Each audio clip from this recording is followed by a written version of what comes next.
Hello, how are you, my friends? Let's draw some fun things. Anyways, today we have some new highlighters to play with. I bought some highlighters the other day. I got like some pastel-y water highlighters at Walmart. As a backup sketch kit type of thing. And I'm going to play around with them and create little highlights with my new highlighters. Oh, I love the blue. The blue looks cool. Anyways, hi, my name is Rodgon. I'm an artist, I'm a teacher, I'm a designer, a mentor, and I like to teach the things that are hard for people to understand. Things like perspective, anatomy, contrast, animals. Things that are normally complex for people to learn how to draw, I like to simplify them and teach them in a simple and easy way to learn fashion. So, I would like your guys' help today. Today, we have a goal in mind. Today, I want to make sure that my friend over at Star Kaiju has enough people to stream. So he wants to stream and he wants to take over the digital side of what I do. So he wants to teach people how to do digital art, but he doesn't have 1,000 followers yet. So today's stream is going to be dedicated to making Star Kaiju grow. So Star Kaiju is a page over here, Star Kaiju. So if you guys go, you guys will see like awesome like digital stars that are like all textured and like colored awesomely. So Mr. Star Kaiju, Mr. Jerry Dunham, is going to be doing streams as well once he gets to 1,000 followers. So if we guys can help him out, he has like some really cool ones too. Like you guys should just check him out. This is not a sponsored thing. He is my best friend, and he is essentially my R&D. So he has been like the person that tells me like what things happen outside of the planet, outside of the world of Rod. So I want to help him out by getting him to 1,000 people in the stream. So if you guys can follow him and just give him a shout out, tell him that Rod sent you, and just overall like check out his work. And if you guys like him, which you will, because I know his work, you guys will get to learn from him as well. Bye-bye.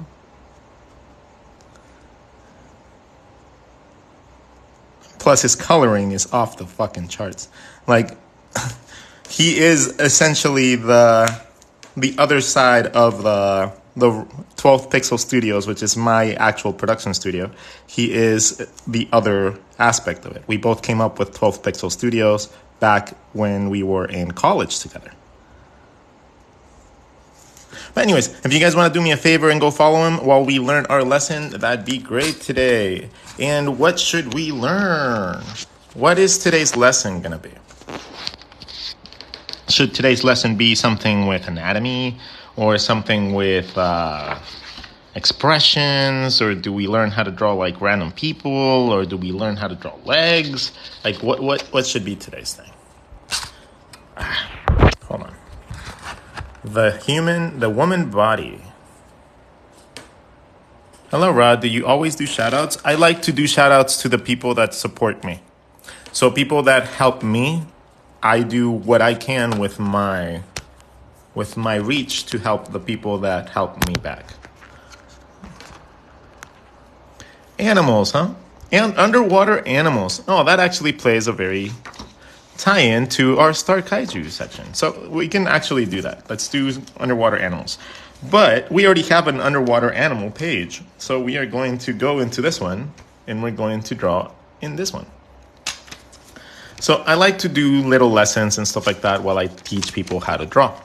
So one of the lessons that I want to teach you guys is for underwater animals in general, how the tails of a fish and the tail of a whale, which is not a fish, it's a mammal, differ. So mammals have a horizontal tail. So the tail goes, vertical for fishes, horizontal for whales. So fishes, sharks, in general, anything that's a fish is going to have a vertical tail. Anything that's a mammal in water is going to have a horizontal one. I don't know why that is, but that goes down all the way down to like little seals and stuff like that. So their tails tend to be a little bit more horizontal. That is one thing that you can keep in mind whenever you go to like the zoo or an aquarium and you want to draw like different things. If you're seeing that your fishy does not quite look like a fishy, then it probably means that your fishy has like wings or something like that on its wrong side. So fishes come in all shapes and sizes. All shapes and sizes, and I mean it. Like, fishes are incredibly like varied when it comes down to shapes. So you got to just keep in mind a couple things for the fishes, and you'll be able to draw fishes looking like fishes. One, they normally have like this whole thing where the front of their mouth looks like a big lip. So regardless of what type of fish you draw, let's draw like, I don't know, just a random shaped fish. The front of their face tends to look like a person with really big lips.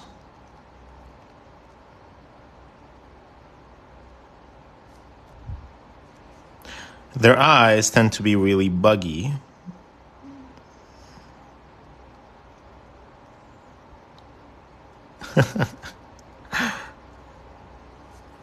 And they have a lot of really cool patterns to them. So you have to get used to drawing things in like with really cool stylings. Their jaws tend to be really accentuated because that's where you have your gills. So your jaw on fishes tend to be rounded into a very little chin.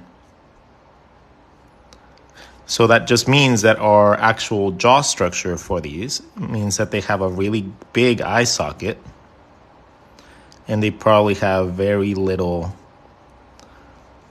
in the form of like the frontal part of their face.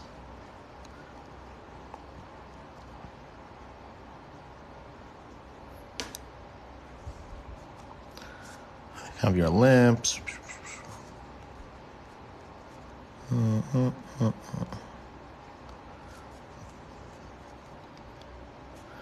Their skeletal systems probably lead you to think of something like that.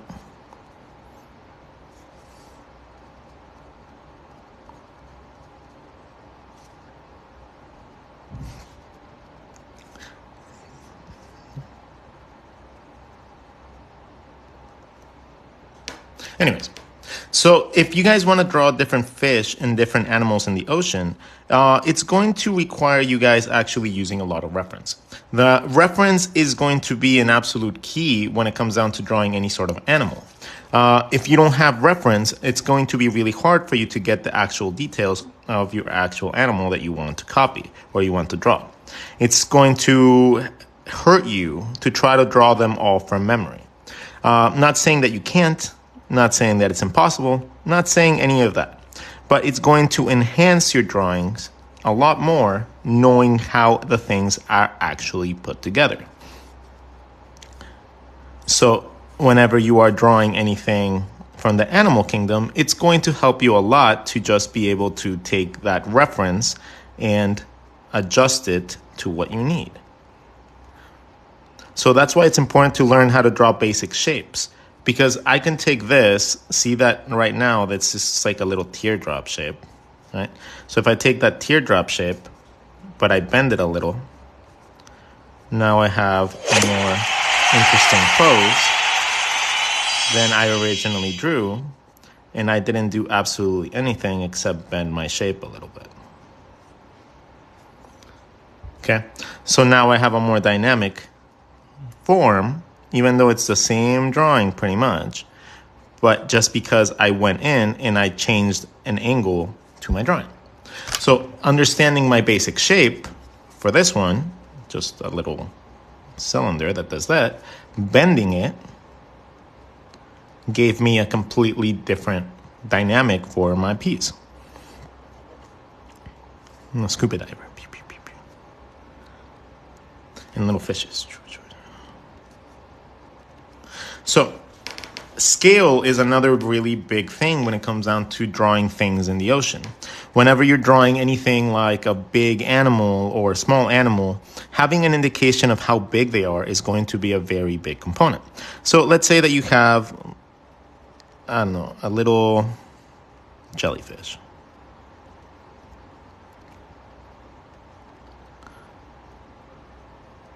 Okay, so we have a jellyfish. So now this jellyfish, if we see it next to, like, we have nothing next to it, so right now there's no scale to it. But if I started adding, let's say, like, I don't know, a little crab on the side.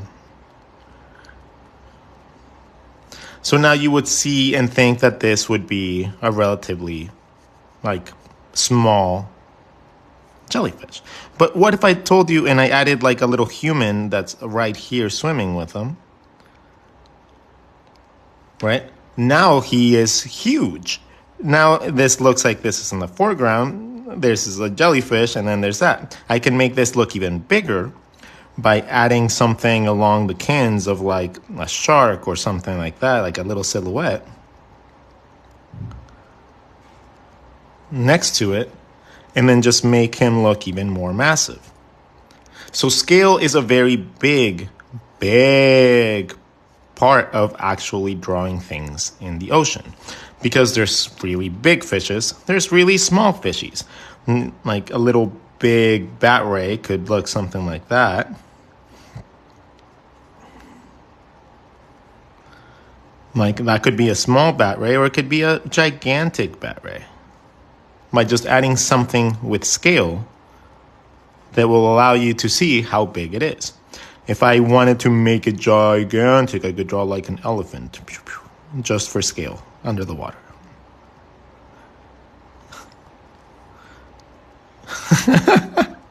But you get what I mean. Like, I know that's a silly thing to like, represent, but actually having scale for your elements like fishes, animals, and stuff like that is going to be a very important part of actually designing anything, from little, animal drawings from underneath the water, or be it like a monster or a character in itself. Like adding scale always helps. Now we have 248 people in the stream. Please do me a favor. You guys know the rules. You guys know if you guys want to stay for the lesson, what do you guys got to do? You guys got to share and like the stream. I don't do this for free. I do this for props, and I do this for the notoriety. So if you guys actually want to help me out, like I'm helping you guys out with some knowledge, do me a favor, share the stream, like the stream, and go like my friend over at Star Kaiju. You guys will see stars. That is the actual account. Star Kaiju. They are awesome. Go like their stream. We got to get them to 1,000 subs. Like, we need 1,000 subs so he can start streaming with me.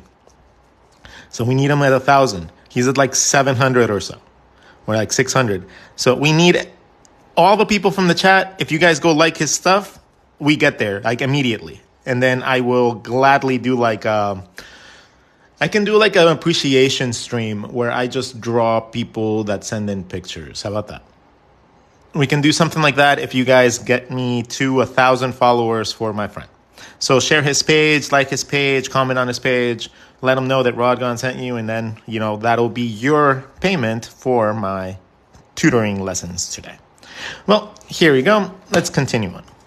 Now, let's see some other animals that are seaborne. Things like squids, things with tentacles, things with appendages and stuff like that.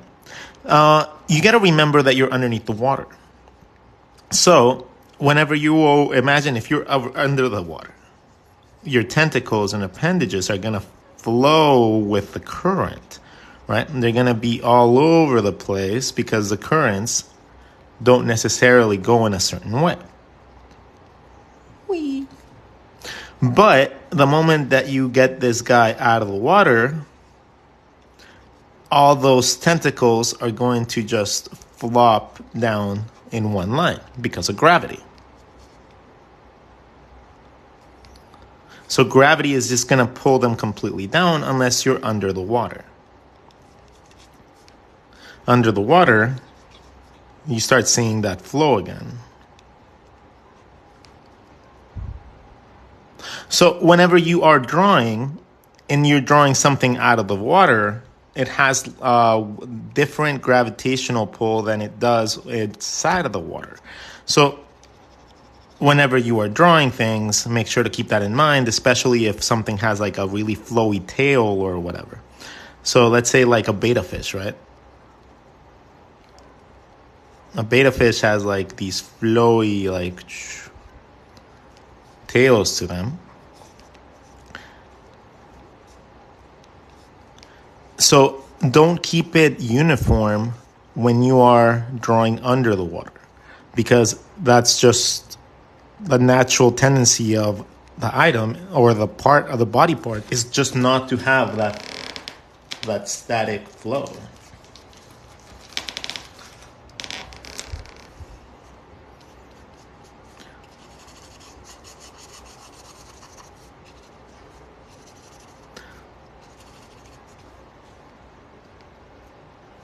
Oh my God, sea creature, so pretty. Your work is very nice. Thank you, I appreciate it. I like drawing animals. Like drawing animals has always been like a fascinating thing. Like I never got a chance to be like a National Geographic documentary photographer. So I decided that I would just draw all the animals really cool at some point instead.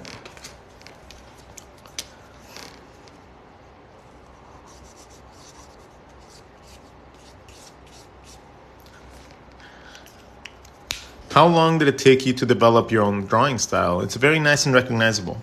So the reason that you are recognizing like the stuff that I do is because I pump out crazy amounts of material. The last time that I checked, I was at like 4,000 posts on Instagram, or some crazy number like that. I have like 400 videos on YouTube. I have who knows how many posts on TikTok. I constantly pump out material regardless of people liking it or not. So to me, it's not about like reaching a certain amount of likes or a certain amount of like things. I just pump out material because I think this will help someone one day. Right? I do this because I know how hard it is when you're struggling and you have no one to reach out to. You have no one to help you. No one understands. Maybe you're from a small town and you just don't have any friends to draw with or be creative with. You know, I've been in all those situations. I've been in every one of those situations. Like to this day, I was telling like some people the other day, and they were like wondering why I don't do drawing events and I don't do like, you know, like go draw with like people live and stuff like that. Well, it's because I'm a very anxious human being. So I don't necessarily like people. Like I like being around humans because I get lonely, but I don't like people. Like people terrify me. So it's just a very counterintuitive, like indicative thing. Like I can't really go out and hang out with people comfortably because I will freak out. And I will be like, I need to leave. And my body feels like it's in danger. So it's very difficult for me to do that. And being able to do that with you guys here through online and just literally talking to myself, because that's kind of what I'm doing.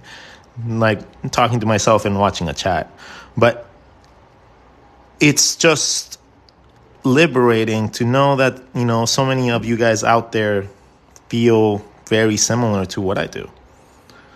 So building a little community has happened. It just happened naturally. Just like you guys just became a community over like the course of like a couple months. So it's really cool to just see that grow. And, I don't think I take enough time out of my schedule to thank you guys for what you guys do for me. So I'm constantly pumping out this material for you guys, but I don't thank you guys enough for what you guys have done and helped me achieve. So thank you. I really do appreciate every single one of you.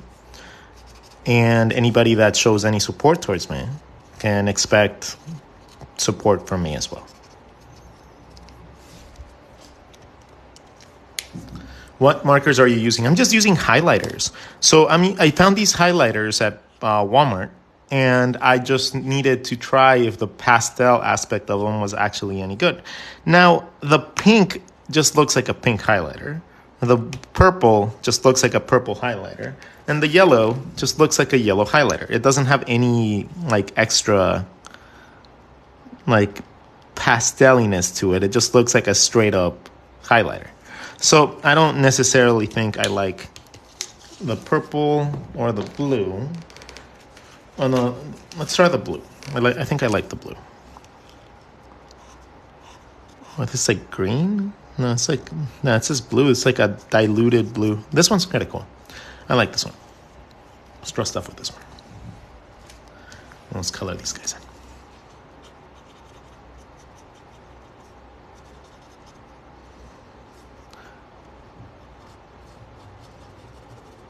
Yeah, this one's cool. It's not too dark, which it's not so bright either, which makes for a decent thing to texture stuff with.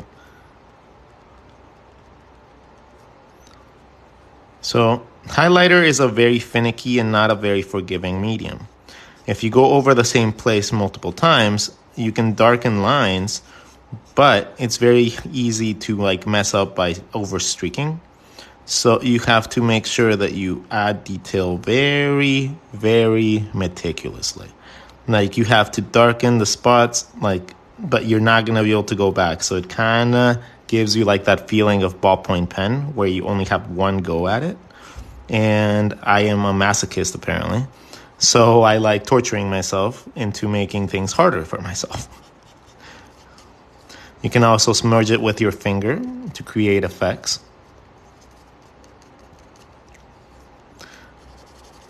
So pull the watercolor into a little section, and then you can smudge it. I like doing that whenever I need to blend it in a little bit. So let's say that I wanted just to blend in this middle part. I would saturate it with color and then just...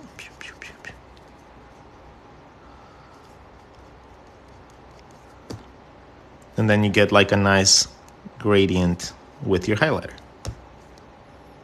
And it's not very hard to do. Just pull up the color and then you light it up.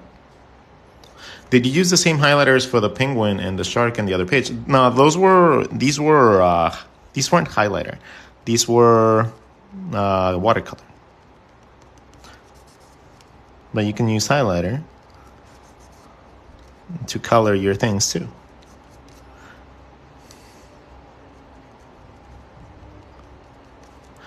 You just have to get used to the medium that you're using, regardless of what you use, be it a highlighter, be it a piece of a ketchup packet.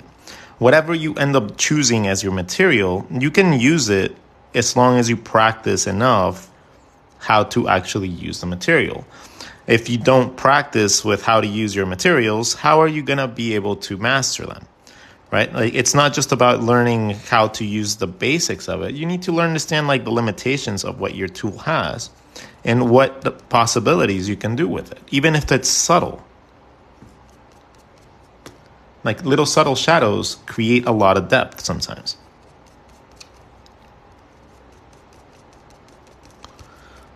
And just like that, you can add a lot of stuff to them. What's your favorite animal? My favorite animal is a platypus.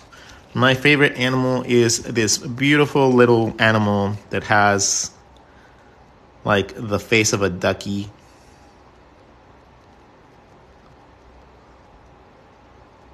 It has the body of a beaver.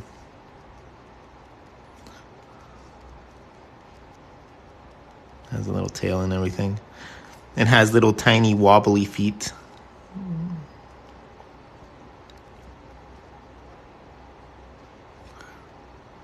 And I believe the females have a poisonous barb that can fuck you up.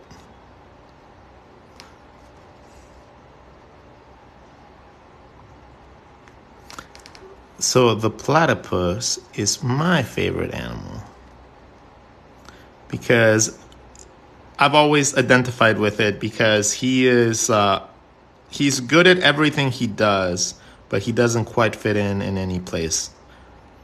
He's his own thing, and at the same time, magnificent at everything he does. So I like to associate myself with that type of thinking.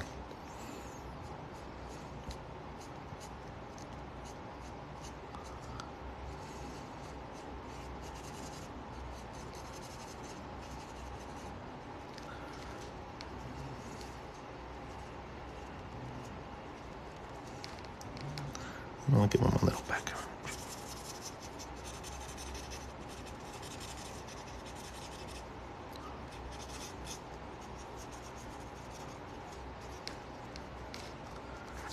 What markers are those? What type of paper do you use? I'm using a Danique sketchbook for now while I wait for my next Illo shipment to come in. So Danique sketchbooks are really cool. First of all, they have really cool designs, and I personally like with it, especially with like things like this. I'm like constantly find myself like using them as a coloring book. But it's just you can put your own designs on them too if you want. Like you just have to go to their website and then put it, but it's not even that much more expensive. It's actually like incredibly affordable to just make your own sketchbooks and put your own art on. So that's why I like Danique sketchbooks.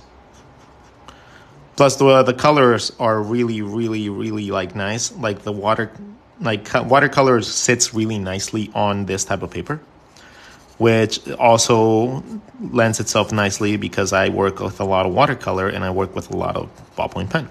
So I need to make sure that it doesn't bleed through because I like to use both sides. All right, let's move on back to the lesson. Wait, we haven't even started a lesson today. Wait, no, we did that. Ugh, I am so dumb. Like, we straight up we were working on animals. Like, I just blacked out for a second. I was like, wait, where's the page? So I'm going to give my hand a slight break for a second.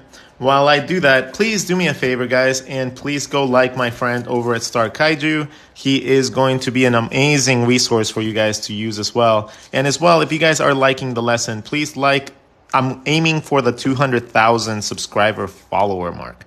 So I'm aiming for 200K, right? We're at like 196,000 people or something like that. So we're so close to getting to that. So if you guys want to do me a favor, and while I rest my hand for a slight second, do me a favor, like the stream a lot, and also go follow my friend over at Star Kaiju. You guys will not regret it, and I will be very, very appreciative of your help. We're trying to get him to 1,000 followers.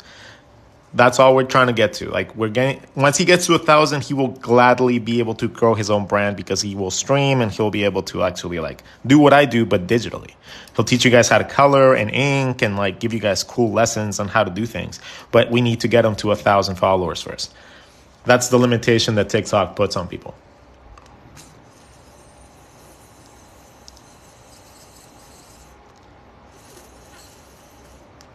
So if you guys want the other part of 12th Pixel Studios, which is my company, that's my freelancing company, 12th Pixel Studios. No, it's our company, technically. So we want to bring more stuff to you guys. Anyways. So yes, my favorite animal is the platypus.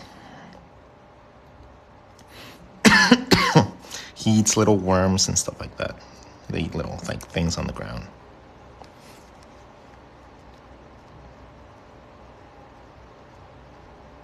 So I get to go to Comic-Con this week. I get to go to Comic-Con. No. Star Kaiju. Star as in like a star. Kaiju as in monster. Kaiju. Okay, so I'll leave that right there. What pens do you use to color those sketches? I'm just using like highlighters. I'm not using anything special. I'm just using highlighters. We have about 270 people in the stream, but we only have 35 shares of the stream. That makes Rod sad. That makes Rod think that you guys don't want to put your ticket in to actually help here. So please do me a favor. Pay your admission ticket by sharing and liking the stream so that I know that you guys are interested and actually willing to actually learn things.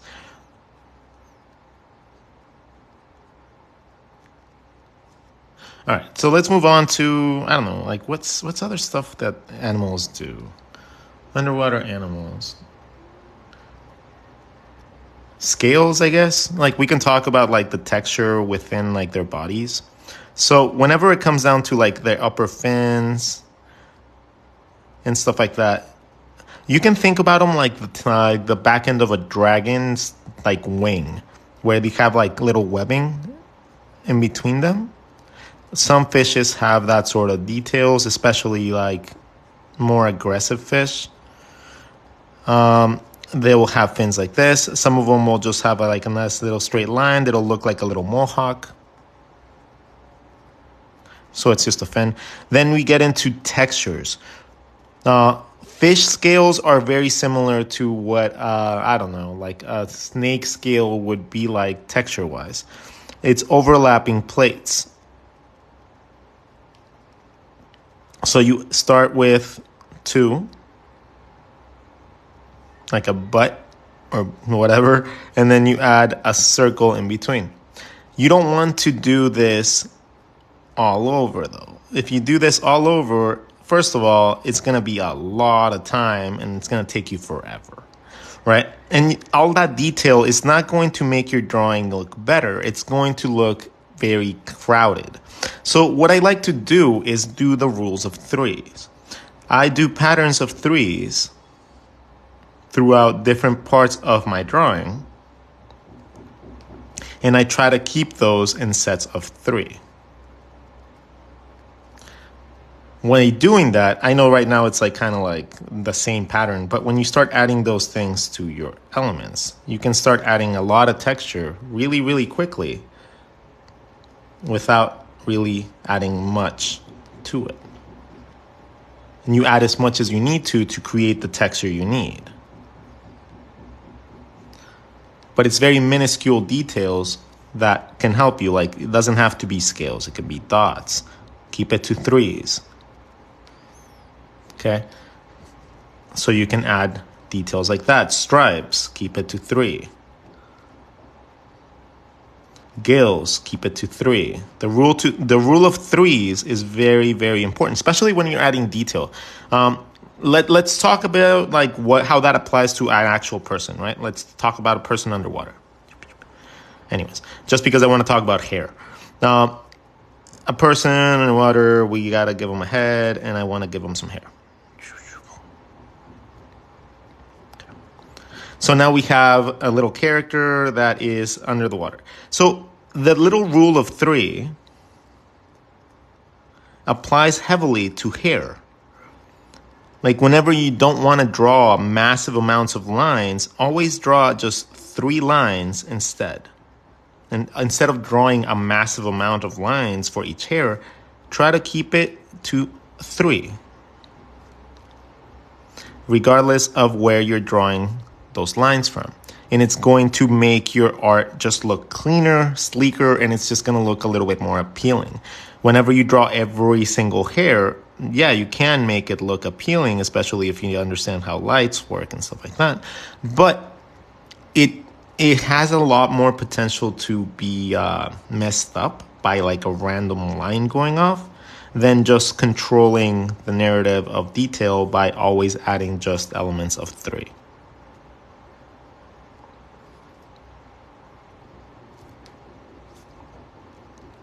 For some reason, 3 just seems to be like the magical number.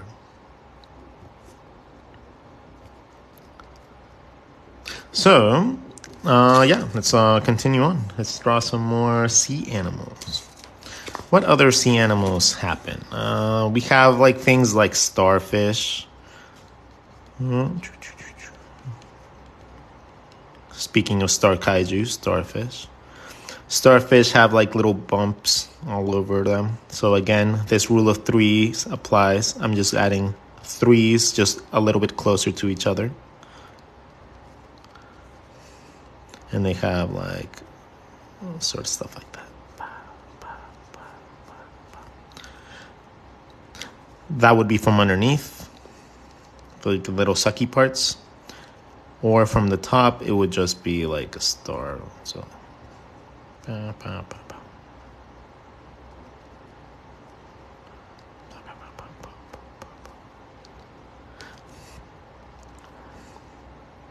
so that's a starfish. Let's see. I'm just trying to go down like the Finding Nemo like type of like fishes. You get fishes from all shapes and sizes. Like honestly, you can just make any sort of shape. Just give it a little like vertical tail and the little pucker lips, and you can make a fish out of that.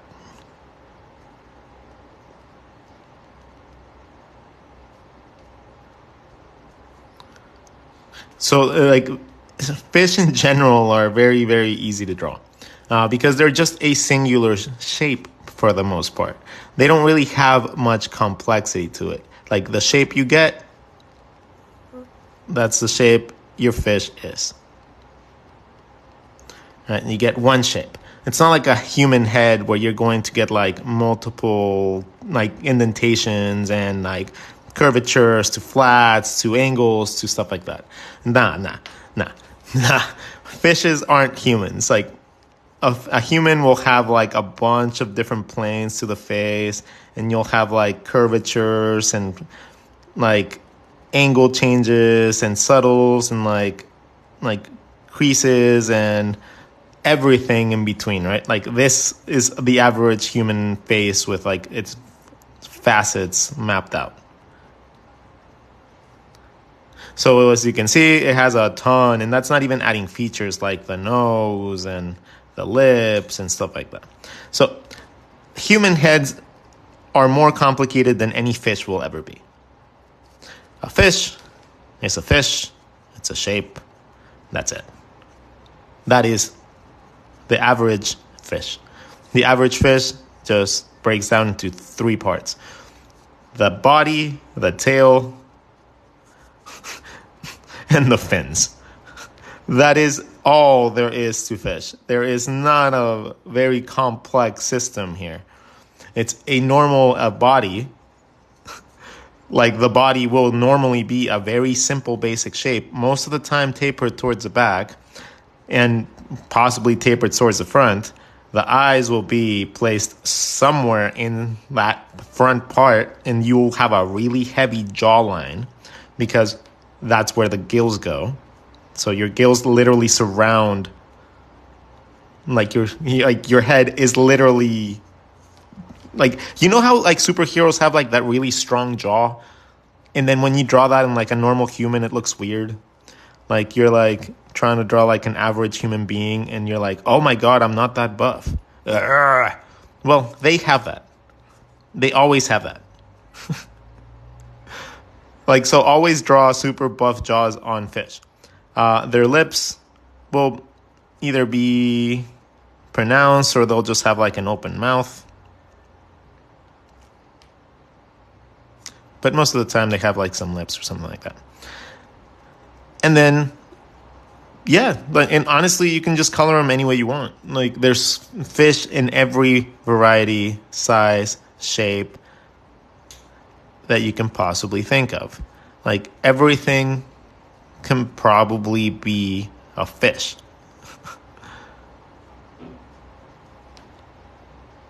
So just understanding the basic premises of fins, gills, and scales is essentially all you really need to know to be able to draw fish.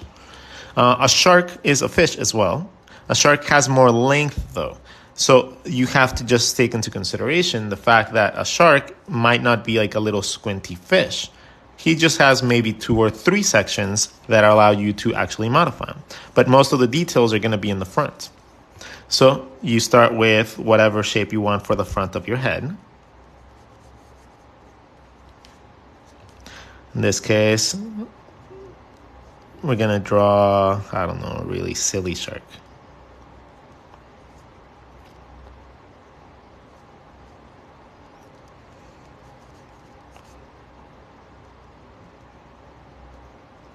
Okay, so now we have the front end of our shark. Sharks, they open their mouths. They don't open like ours. Their mouths tend to sit in the bottom of their bodies, and then they just kind of like squinch down. So you have like a closed mouth, more open, and it just follows the path of their actual bodies for the most part. So let's open up a mouth and draw some teeth inside.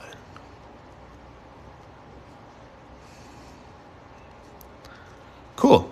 So now we have our shark, we have both of our eyes, we have our little nose part, and we have our mouth that's open. Now we can go on to the back part. So I would consider that part that we drew up until like right there. All right, so I can add my jaw if I want.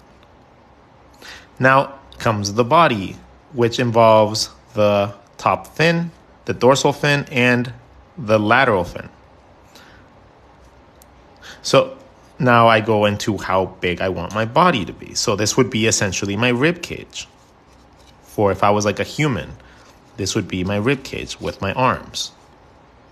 Okay, so my rib cage, I'm gonna make this guy have this sort of rib cage. So this, the top has to be where my fin is. And then the sides would be kind of like arms. I would have one fin and the other one on the other side, two fins. Now I can move on to my legs, would be the bottom part, two baby fins and my tail. So I can just think of these as one big entity, but at the same time I can think about them as legs in the way that I can bend them if I wanted to. So I can treat them like if it was two legs bending over, but I just make that into a tail.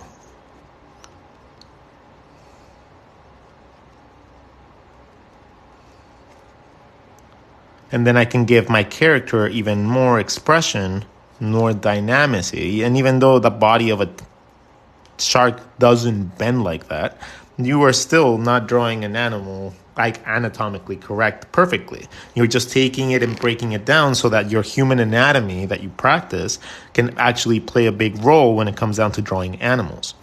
So that is what you aim for, right? The synergy between the things that you learn and the things you can possibly learn is going to be greater if you're able to map out things similar between different species, different things like cars and buildings have a very similar structure.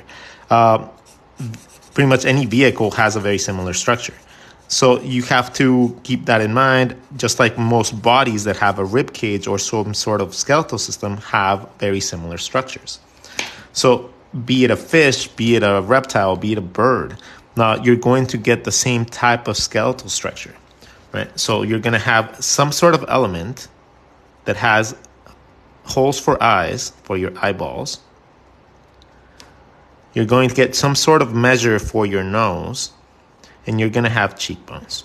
That is essentially in every single skeletal system that I know, that is a very consistent factor. Now, this could be a human, this could be an animal, this could be a monster, this could be a beast, this could be some crazy like design or robot, whatever you want to do that, right? You can take that basic concept of these three elements that we talked about, the cheekbones, the eye sockets, and the nose canal, and then apply that to any countless amounts of things. So if you wanted to do like, I don't know, a bear out of this. So you know that a bear also has eye sockets. It also has a skull, but their nose is just longer. So out of my nose canal, I'm going to make a big nose.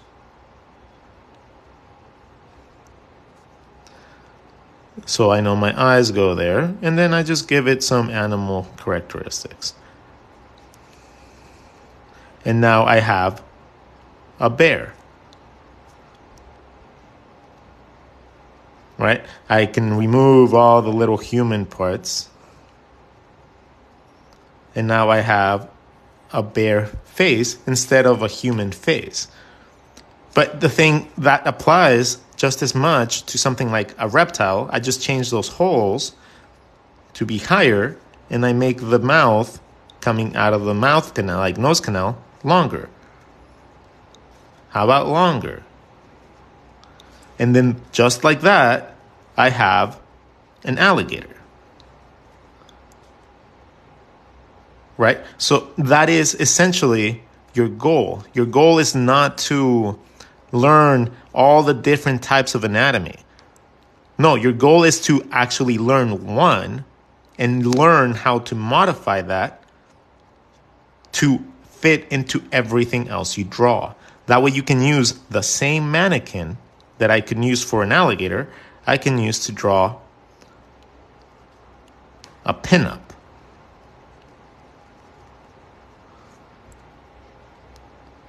Right? I can use that same mannequin to draw anything I want.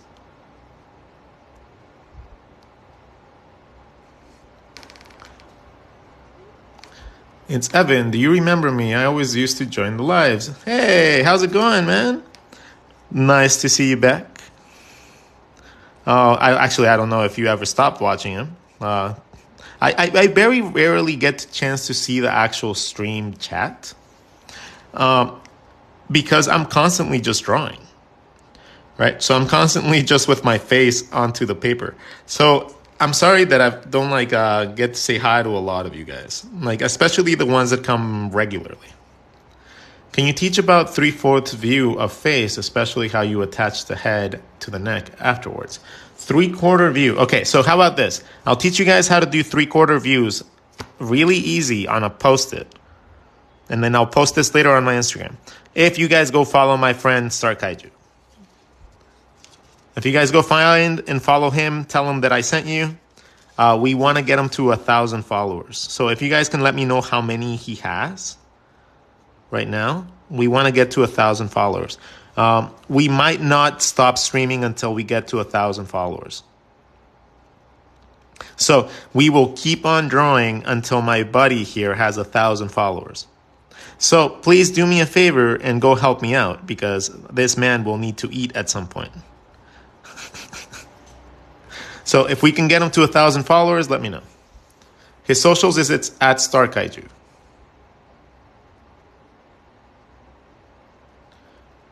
Also, does anyone have the link for Kaiju's account? Yeah, if one of you guys can post it, that'd be amazing. I believe it's just Star Kaiju I hear on TikTok.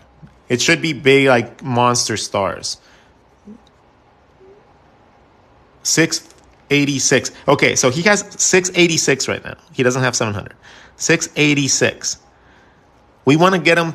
If everybody from the chat right now goes and likes him, he gets to 1,000. It could be in an instant or it could be in an hour.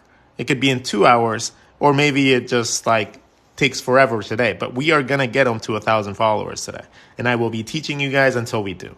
So, not that you guys have to keep me hostage on that. I'm saying it's kind of like saying to a stripper, I will give you unlimited lap dances until my friend gets this. Well, of course you're not going to want him to do that. So I don't know if that's a good incentive, but I don't know how else to love and how to care for people. This is how I can use what I do to help my friends. So, if you guys want to help, that's amazing. You guys will learn a lot from them as well. But, if you guys feel like helping, fantastic. We can get them there in a second. Honestly, it would just be incredibly kind. His content reminded me of the stars from Dora. Ooh, I don't know. I've never seen those. Okay, so what other animals are in the sea? We have turtles, right? We have sea turtles. And sea turtles are cool. How are their faces, though?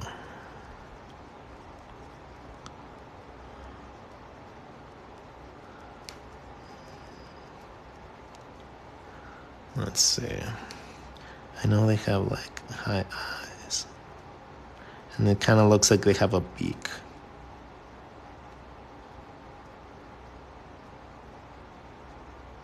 And they have texture. They have like big crackly parts on their texture. And then I'm going to draw the other foot on the other side with a dark tone so it looks like it's in the background.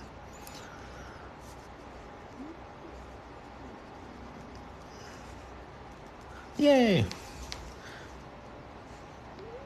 What is your art style called or referred to? You know, I don't know. Like, a couple people have asked me this over the lifespan of my life. I would have to say that my style is very akin of editorial illustration combined with just very heavily storytelling cartooning. So I don't really know what the art style would be called. I just like, and it's really quick too, so I like using it for like Pictionary and shit. Like this, I am the master of Pictionary. But yeah, it's just, I don't know what it's called. You guys can call it something if you guys want. Like, what should we call my style? Edu-doodles? We do educational doodles, edu-doodles. That sounds weird. How long have you been doing art, and how do I get to your level of drawing? So if you want to catch up to my level of drawing, you have to draw as much as me, right? If you want to draw as much as me, you got to consider that I'm drawing about 10 hours a day. That is about as much as I draw every day. The thing is, drawing in general is everything for me. That is my job. That is my fun. That's my hobby. That is what I do to socialize. That is what I do to meet people. That is what I do to talk to human beings. That is what I do to just literally get known in the world. So my form of recognition is not my physical form or like how pretty I am. It's my artwork. So that is my social stigma. That's what like my currency when it comes down to the world is my art. So I have to be good at it. So I have to practice this over and over and over and over and over. Even if I'm not doing it for a certain profit or a goal, I need to actually just draw to get that dexterity and not get rusty. So if you want to get to the point where you draw like me, you need to obsess over it almost to the point like me. Then it's not going to be easy because a lot of people put other priorities in life, right? I don't party. I don't go out to drink. I don't do that shit. I don't like human beings, like I said, right? So being around in like bars and party areas, it just freaks me out. Like I don't trust people that are intoxicated. So it's just not fun for me to do that. You know what's fun for me? Putting on a movie, drawing things to the movie. Just like drawing while you watch a movie. That is fun for me. That is incredibly fun for me. I love doing that. I can do that to anime, cartoons. I can do that any day, any given time, all day if I really wanted to. Go out to drink. I can do this maybe once a week. Maybe, and that's if you get me in a good mood. And I will be looking for reasons to leave. When you sit me down with friends, and if you have more people around you doing the same thing, right, it just becomes exponentially more fun because then you guys bounce ideas off each other and stuff, right? So you guys end up having this beautiful little thing where you guys are just observing something on a TV, but at the same time, your creativity is flowing like no one's business. So everybody is happy and enjoying life, and there's no fucking reason to ever think that anything could go like wrong. When you go out to drink and you go out to bars, it's fun to go draw people there too, but I don't like the chaos. I just don't like it. Like, I can be like the belle of the ball anytime I go out to draw. Like, I can literally be the most charismatic human being at a bar by simply bringing a piece of paper and then just drawing people and giving it to them, right? I can make friends on a dime because I have that ability. The thing is, I don't want to be in those things. I don't want to be at bars because I don't feel comfortable doing so. And I don't like spending my money on that shit either. You know, like $10 on a drink. I'm a big dude, so I'm gonna drink at least like 3 or 4. That's like $40 for just a night of feeling like shit the next day. So instead of doing that, I'd rather take those $50, go to the art supply store, get myself like a really kick-ass sketchbook that's going to cost me like $25 that I will never ever pay otherwise because it's expensive. But that's 2 drinks, right? That's it. And then $25 to buy like a really cool pen or a pouch or something like that, and pens and colors and anything else that I feel like. And that's just from a night out that I didn't even want to do anyways. So you really have to entice me heavily to be able to tell me that going out is even worth it at all. So I'm that type of person. So I just rather learn and enjoy and chill out and be creative than do sort of stuff like that. That's not everybody. I also don't have kids, right? I don't have kids, and currently I don't even know if I have a girlfriend. Yeah, I don't have kids, so my responsibilities are minimal. I only have responsibilities to myself. So as long as I wake up and I put my clothes on and I feed myself, I don't really have anything else that I need to worry about. So I do have that privilege where I get to be more creative because I have more time for myself. So if you are not in that situation and you want to make more time for yourself, start with 15 minutes. 15 minutes any given day. Just let me finish this sketch. 15 minutes every day. 15. That's it. That's all you should worry about making for yourself at first. So if you can worry about 15 minutes of concentrated learning, right? Those 15 minutes will be like crunch time learning and drawing at the same time. If you focus for 15 minutes at a time, you're good. Use those 15 minutes to enhance it. The next 15 minutes, practice that and put it into theory. So if you learned how to draw eyes, right? If you learn how to draw eyes in one 15-minute bout, the next one, try to see if you can draw them on an actual face for 15 minutes. And when every single time you get it wrong, you make a note of it and try to correct it. Don't worry about your sketchbooks being messy. Like, your sketchbooks are supposed to be messy. If your sketchbooks are pretty, you're not doing what you're supposed to be doing in your sketchbook. Go do that on a canvas. Go do pretty drawings on a canvas or wood or something so you guys can sell them. Like, don't do them in your sketchbook because that's just your practice mode. This is practice mode. This is where you practice. This is where you push yourself. This is where you train yourself. This is your best and only teaching tool that you really ever need. You don't need expensive software. You don't need expensive crap. You can literally create everything from here, take a picture of it, and edit it on your phone if you really wanted to. So everything should start in your sketchbook as concepts, as ideas, as lines, as messy little things, right? Little by little, you get the skill to be able to draw those things a little bit cleaner.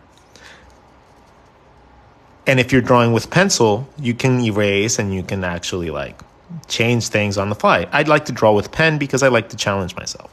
That's literally the only reason I started drawing with pen. I did not start drawing with pen because any other reason. I just did not want to draw with pen or with pencil anymore because it was messy. And I hated getting smudges on my hands. That's it. That's the only reason that I draw with pen. Like, it has helped me immensely with my penmanship and my like line decisiveness and stuff like that. So that's something that's helped me out immensely. But the reason that I started doing it was not for any other reason other than like I hated the little smudges from the pencil. And I didn't get that with the pen. And I couldn't break a pen. Like, I put a lot of pressure down on my drawings, so pencils kept breaking. Mechanical pencils, pink snaps all the fucking time. Like,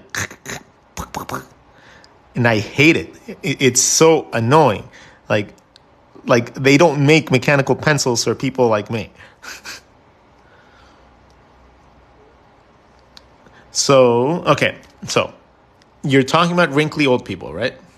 So wrinkly old people, wrinkles in general happen because your skin starts to show signs of aging. And have you ever seen, hold on, how do I describe this? Have you ever seen a piece of jerky? Yeah? You know how it has like cracks and stuff like that on it, right? As opposed to like an average smooth skin that doesn't really have that. Well, I guess mine does because I'm old. But let's talk about wrinkles on the face, for example.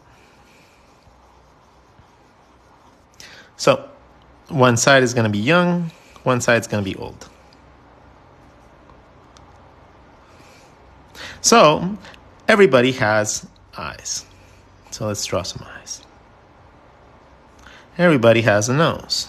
Well, not everybody, but almost everybody has a nose. Then we have a mouth. So in between these things, we have our basic skeletal system in the form of our eye socket, nose canal, and teeth. So we're going to need those so you guys understand how the muscles move around those parts. So when you're young, all your features are nice and bubbly, and you don't have any wrinkly skin because all your skin is perfectly elastic and it bounces back, and you don't have any like muscles that are like starting to like lose their elasticity or anything. So everything is nice and perky and like happy. Yay. So you don't get many wrinkles. Maybe you get a couple little wrinkles like where the brow muscle is, or like in your forehead when you squint your eyes or your brows, when you open up your eyes too much. Maybe you get those. But as you get older, you're going to start seeing a couple things happen. Your brow muscle and your eyelids are going to start getting tired. So you're going to start seeing them sag a little more into your actual body. This is going to create crevices that create tension, and kind of like when you know how you have like a piece of clothing, and whenever it like bunches up, you see like a bunch of little tension marks? Like with like clothing, like shirts and stuff like that. Right? So when you do that, the same thing happens with skin. So you get little tension marks whenever skin compresses against each other. That happens very noticeably around your eye sockets and around your brow muscles. You end up getting a little bit more lines at the top of your head. The side of your eyes tend to actually carry on, like your bottom eyelid tends to carry around your eye, and then it starts getting really tight around your eye socket, which is your cheekbone. So it's just wrapping around your cheekbone, creating those lines. You end up having receded parts to your face, like your eyes, because those eyeballs sink into your eye socket. That's why you get shadows around there. You get wrinkles underneath the eye because that eyeball is sinking into that eye socket. So you're pushing that down into, like, I don't know, a blanket or something like that, creating tension marks around. Right? That's what happens when you push something into it. So if you're sinking your eyeball into your body, what do you think's going to happen? Wrinkles. So as your eye sinks into your eye socket, it creates more wrinkles going around it, because that's just literally what's happening. It's kind of like you squishing into like a cloth or something like that, like a napkin. So that's what's happening there. Then we go on to your nose canal. Your nose is normally going to sag a little more when you're older, but we'll just keep it like this for now. So your nose canal is going to lead to the side muscles of your cheekbones. Okay, so wherever the edge of your nose is, you end up getting these lines that go down to your chin and they go out to your cheekbones. So we would normally draw like our mask based on those little triangles and then give ourselves like all the mapping points that we need. But the thing is, these will create this basic shape in the front part of our head. This is going to create two different big volume items. You're going to have your eye socket right here, which is going to create your volume for your cheekbone. And then from there, you get your jaw that goes back down to your ear. But these elements are things that you need to keep in mind, because that's the lines that you get for your wrinkles. And they normally end up at the edge, being like the mouth and stuff like that.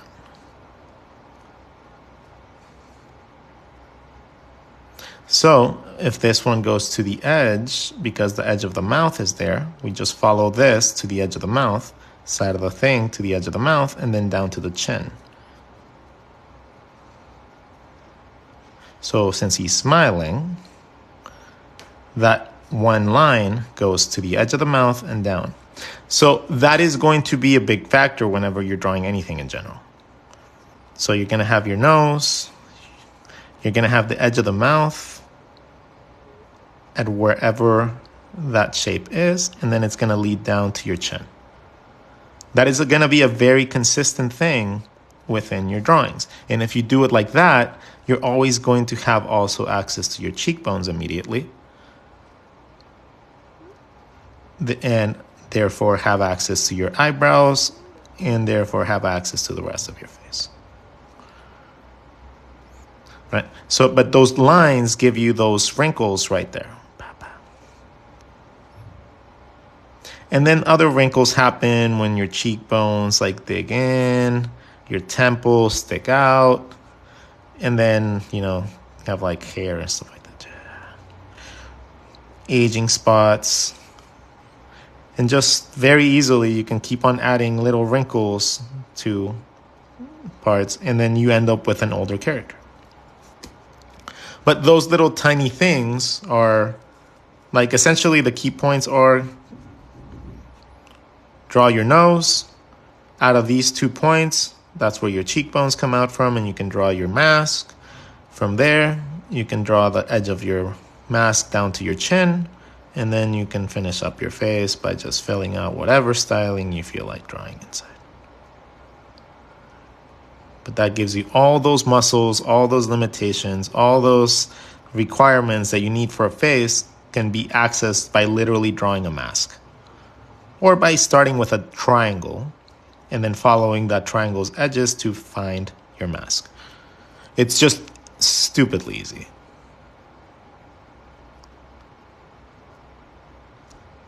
Like, it really is. It really is not hard. Like, in that, this is, I normally tell you guys if something is hard or not. So this aspect of it is not necessarily hard. Learning how to make the mask is the simplest probable way to, like, accurately draw a face in different styles and apply the same methodology to it.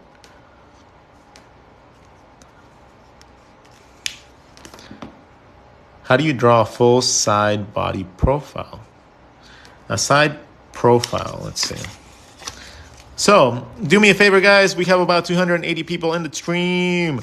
If you guys want to do me a favor and go follow my friend Star Kaiju, please do so. If you guys want to help me out and keep reminding people that we will be streaming. This is a goal for today. Our goal for today is to get them to 1,000 followers. We were at 686 last time. So if you guys can let me know what number we are at now. If we are not very far up, I'm going to be highly disappointed because, that means that none of you guys are doing it. So if you guys can please let me know what number this is for. This is your only cost for your lesson today. Go follow my friend. I don't charge people. I'm not even going to pitch my books or anything to you guys today. The whole goal to today's stream is to get my friend to 1,000 followers. How many hours? I draw about 10 hours a day. Woohoo! We're at 711. All right, we're doing progress here. So if all of the people in the chat just went and liked this stuff right now, we would get there. We would be there immediately.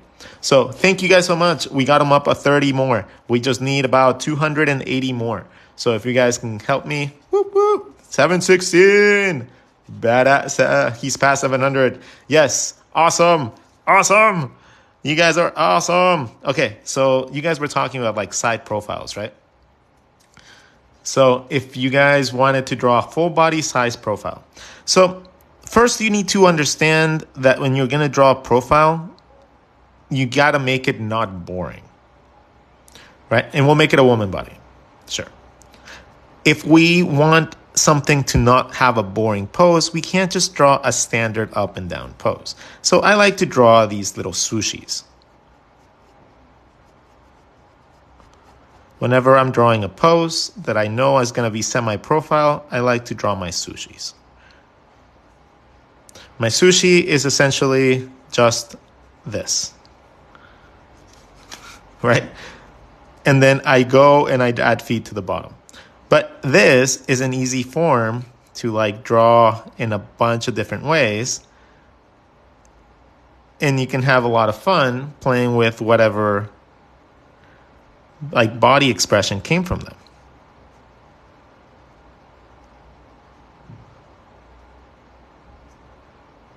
Right? So you can have a lot of fun drawing subtlety, or you can draw extremes. You can draw somebody doing some random thing and then try to figure out what that is. This kind of looks like a person with a gun. Right? So this is how I like to come up with poses when I don't know what to do with poses. So since I'm going to be drawing a profile, I'm going to just be drawing a little sushi from the side so I can get a nice little basic shape. I'll leave this right here in case you guys want to keep on going up to him.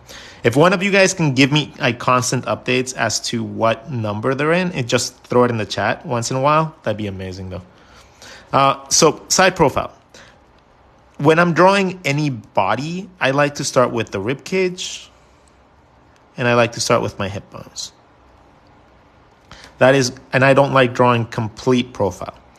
Once I have my basic structure set up, then I can start worrying about proportions and hourglass shapes and shit like that. So now I kind of like the way that this is positioned. Now I got to turn him into a female. So to make a character look more female, I'm going to make his rib cage a little smaller, his hips a little bit bigger, and I'm going to start connecting all my dots. I might have to make his legs a little longer. I just noticed that his legs are really lower, short, so I'm going to make his legs longer by just changing the pose into something a little playful.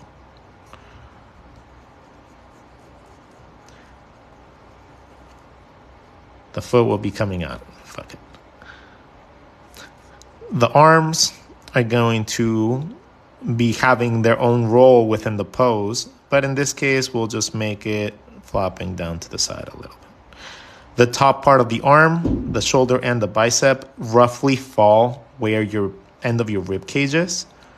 That is roughly where your elbow is going to be. And then you have your forearm and your hand.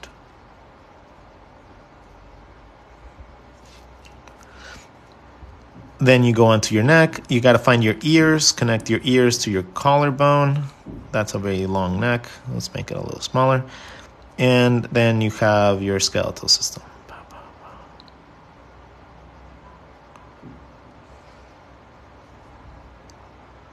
And then you apply whatever styling you choose to the head. The breasts are going to be on top of your rib cage, underneath your collarbone, but above your little divot.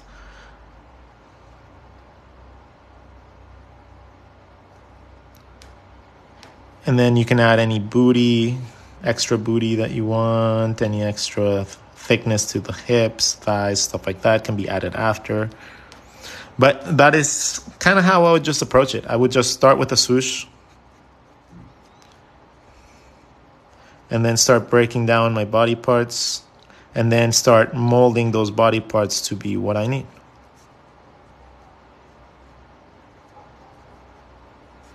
Like that initial drawing is just a guideline. So I can get like my proportions and my mapping down right. And then everything else is just me changing that shape to fit what I need from it.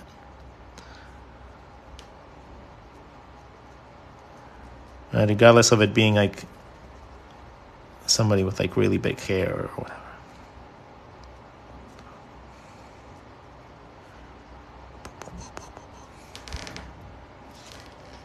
How long have you been drawing for? I've been drawing for a long time. I've been drawing for about 20 years. Let's draw, for example, let's do like we'll start with, I don't know, this sort of pose. Say you're doing like life drawing classes and stuff and you want to just get better at that. Well, positioning and like learning how the basic structure of a body works helps you, and learning how to draw through your shape is going to be like the catalyst component into like being able to draw pretty much anything you want.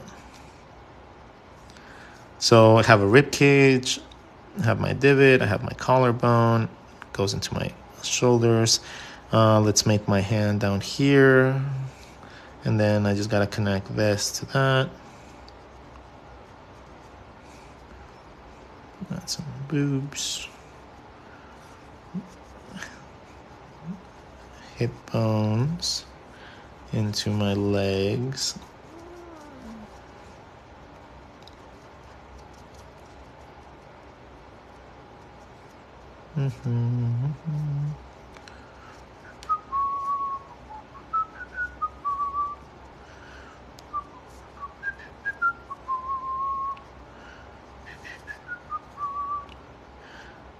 So this can apply to all those sorts of drawings as well. So it doesn't have to be just cartoony stuff. You know, it can be anything from the people you draw at the park, people you see at a bar, people you see at home, people you see at work. You can draw anyone you want once you learn how to just draw the basic hips and hip bones. Hip bones and rib cage, sorry.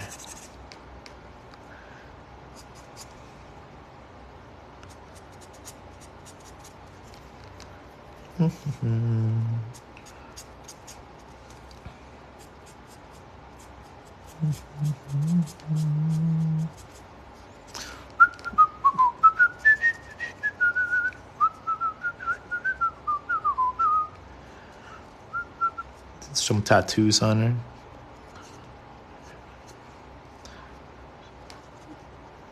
And she'll have a little heart right there. There you go. That's cute. But yeah, that's how you would just approach like drawings. And if you start approaching them like that, and you start approaching them in a more methodical way, like where you are essentially not moving forward until you understand what you're drawing. Like once you do that, you end up being a lot more empowered when it comes down to your designs. Because you're not going to be copying somebody else's stuff, and you're going to feel more proud of yourself, right? Because you're going to be using your creativity and the way that you see things to be able to essentially create the things that you're drawing. So aim to learn to understand the things you're drawing so that you can correspondingly manipulate those things into your crazy stuff in your imagination. Can you draw a crab? Yeah, I can draw a crab. So, I will draw a crab if someone gives me an update. How many people do we have? But I will gladly draw a crab. Crab.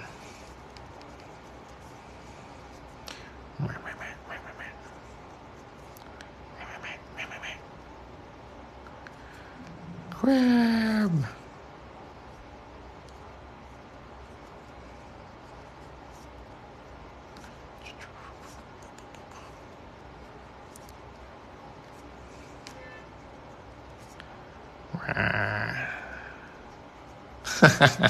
726. Woohoo!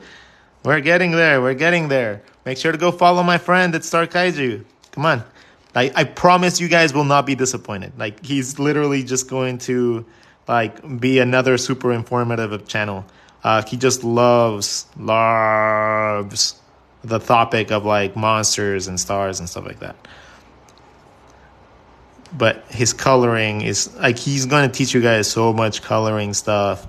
Like, oh my God, if you guys are into digital stuff more than you guys are like into hand-drawn stuff, that is going to be the dude to follow.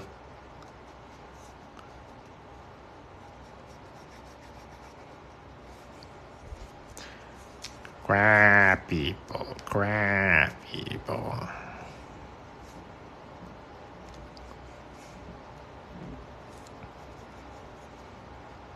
I forget what type of like mouths they have, but I think they're like,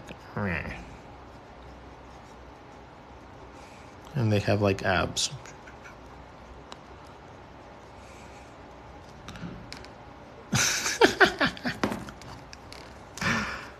Is his tag on your profile? 731. Woohoo! No, well, that's his tag. I believe that's his tag. The sound effects for me is great. Oh, thanks. Oh my God, one of the videos where I was talking about foreshortening, right, has almost 1 million views. So it's like a bunch of people confused as to what I'm explaining in the video. Like thousands and thousands of people confused as to the basic premise of what I'm talking about in foreshortening. And it's funny as hell to me. Like, it's incredibly, incredibly funny to just see people like get so upset that they don't understand the term, right? Like, because some people get really angry, very angry. You're going to steal my art style? Well, it can't be stolen if I'm willingly giving it away. Right? If I'm teaching you how to do it, it's not really stealing. So you're welcome. You are more than welcome to take my style.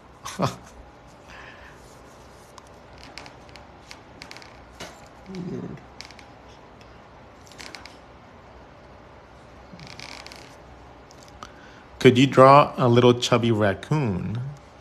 Sure. I will gladly draw a little chubby raccoon. Just make sure to go follow my friend Star Kaiju. If I have to draw 300 drawings for him to actually get to that, I will do that. Like, that's my best friend right here. That's my little brother. So if you guys like want to help, go do that. But I will draw as many things as I need to get there. You have found a water type Pokemon. Let's see, hold on. What did you like? A chubby raccoon, that's what you said. So let's draw, first of all, chubby means round, right? So we got to make them round. Then we got to remember how raccoons look. But I know they're going to have a mask, so that's easy because I already have my mask technique. So then they're going to have a little nose sticking out of that mask. Then they're going to have their little eyes, but he's chubby, so his cheeks will probably be pushing up. Then he's going to have his little raccoon ears.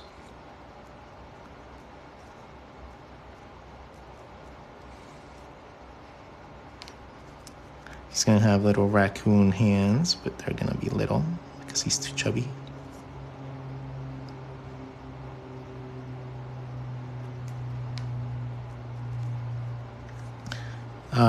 He's probably gonna have really chubby little feet too.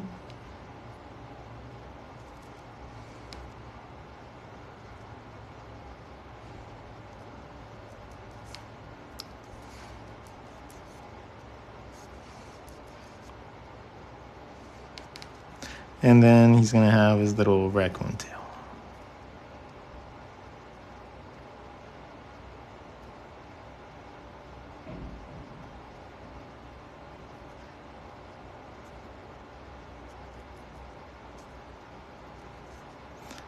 I forget what raccoons like sides look like, but we'll give them like some.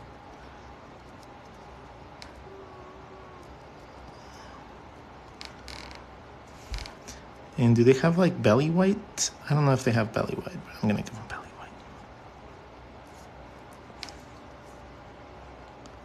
And that is how you would draw a little chubby raccoon.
There you go.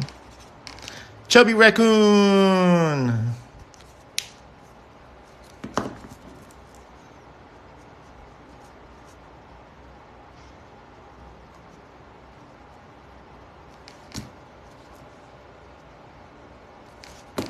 Ta-da!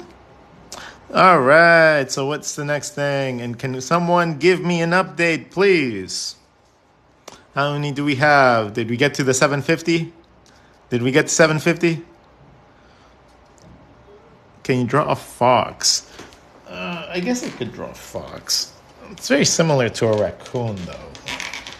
I'm trying to draw some different animals here. Please draw a dog. Okay, let's draw a dog. I'll draw my favorite kind of dog. Just a little wiener dog.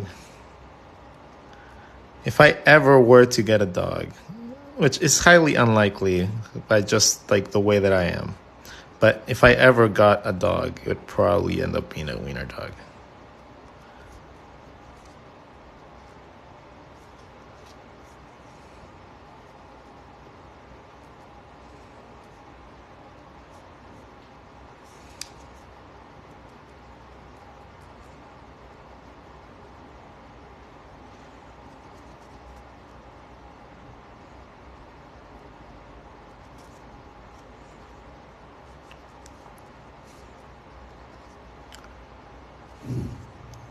And I would call them Noodles.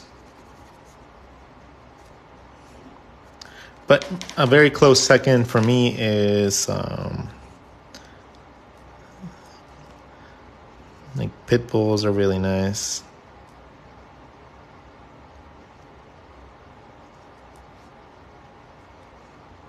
I love pit bulls. Let's see. My brother has a weird one. He has a Xolo Squinkle, which is like really like they look like used condoms. Like, and they don't feel any different.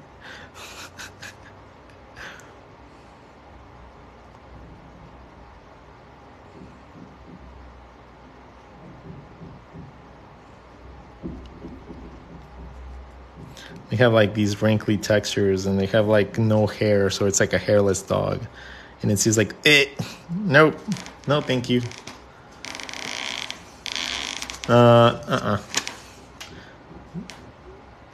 Let's see. What else? What else? What else? What else? What else? What else? Could you draw a whale shark? I need to look at reference for that.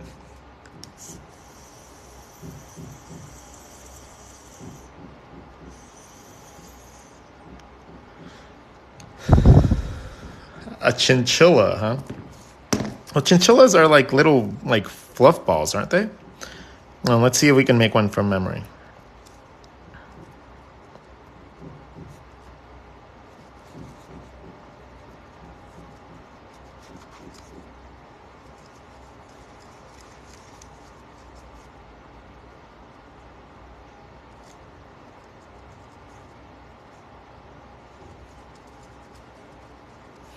Chinchillas, do they have a big mouth? No, they don't have a big mouth. They have a billion mouth.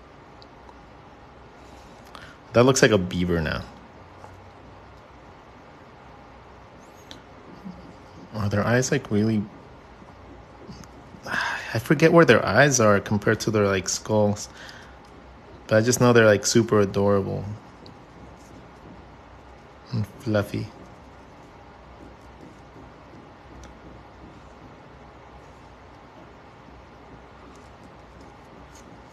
Yeah, I'm pretty sure that's not how they look. Do they have bigger ears?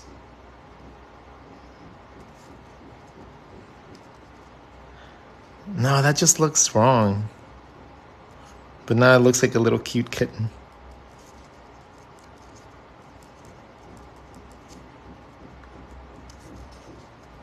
And he's gonna be looking over some humans. No. ¿Por qué? No. What did you do to my cat? No. He's on his knees. No.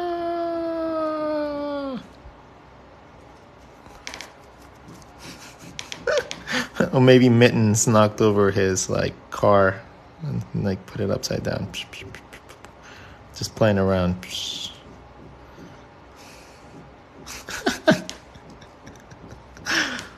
Yeah, they have bigger ears like a squirrel. They have a squirrel-like tail. Do they? So it's like a squirrel-like tail. And they have bigger ears. So bigger ears. I know they still hunch over in the front. They look like Scrooge or something, like, wow, they're always planning something.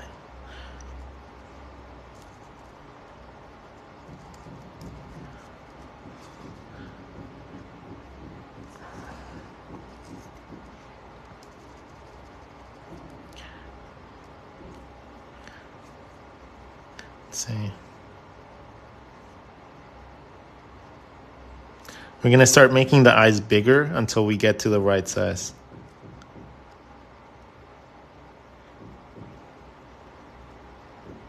I'm just going to make them that big. I have no idea how big chinchilla's eyes are. But that's starting to look really creepy. So we'll make it softer by giving it an outline to the eyes. So now it looks like a Disney character.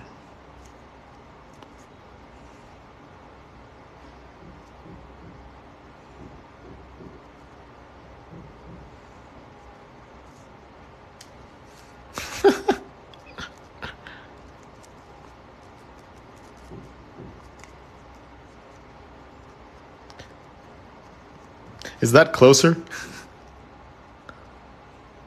Ah, nice. Yeah, I have no idea what a chinchilla really looks like, but ta-da! Sweet. So they're just fat squirrels. That's all they are. Dude, Mika cohort. We're drawing animals today. What part of me drawing animals do you not understand? You keep on asking for the same shit. Why do you think I'm not responding?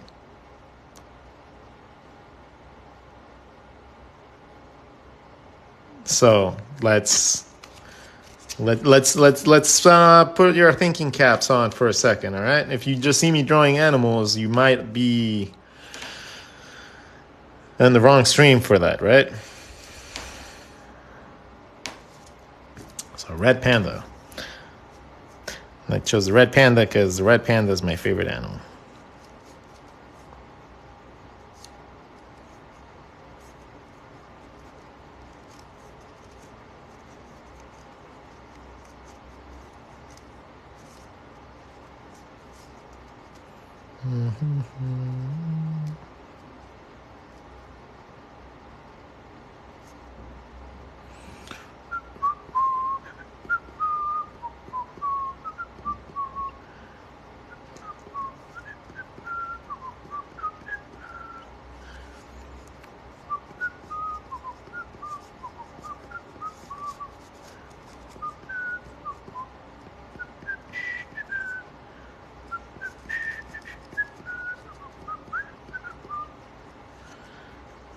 I've always liked like old Prospector songs,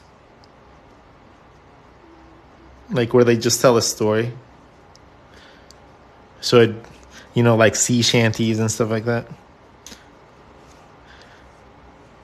I'll have to eventually, at one point, when I get confident enough to be able to like sing and shit like that, I'll like sing like sea shanties about drawing.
Draw a capybara.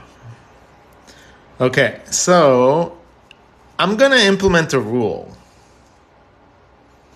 If people spam, I'm just gonna block you. I'm gonna have a very zero tolerance aspect here. I'm borderline getting like super annoyed at people that just spam the hell out of things.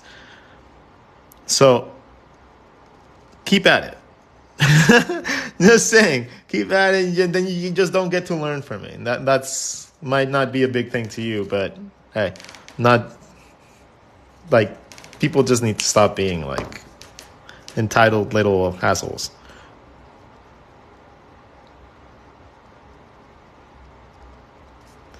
I'm not Bob Ross, man. I'm gonna like tell you off if you like.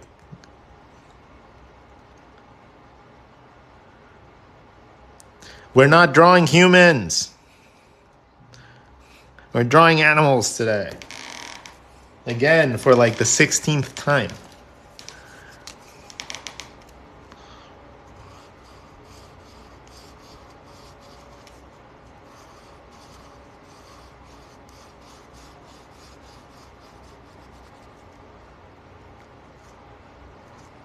I know they have little bits of white, but I forget where they have it.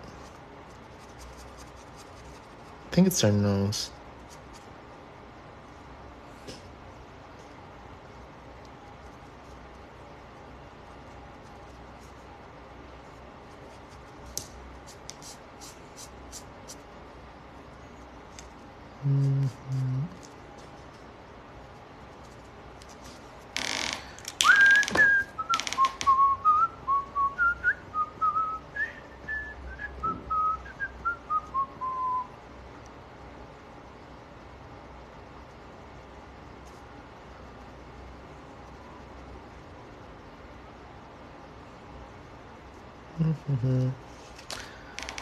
Hope I can get as good as I one day. You will.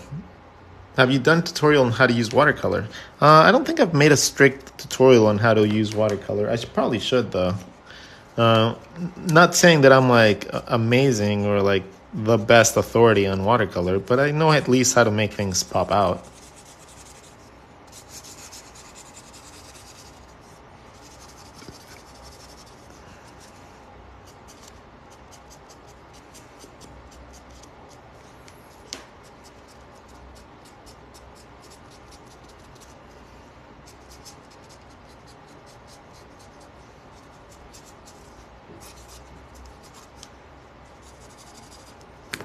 There you go, red panda. Ooh.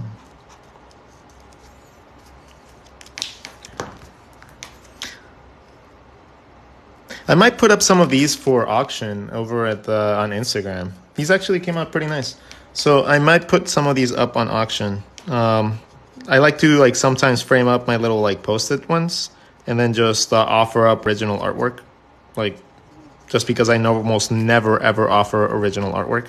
So whenever people actually see me post anything original, they're like, "Oh my god, I need to bid for it." So if you guys will like to, I'm gonna probably post a couple of these that we draw. I might post this one out. I like this one. Yeah, I like that one. Let me give it a little more color though. So I'm gonna post this one. I might post any of the cute ones that I find that I draw today. I might post those up too.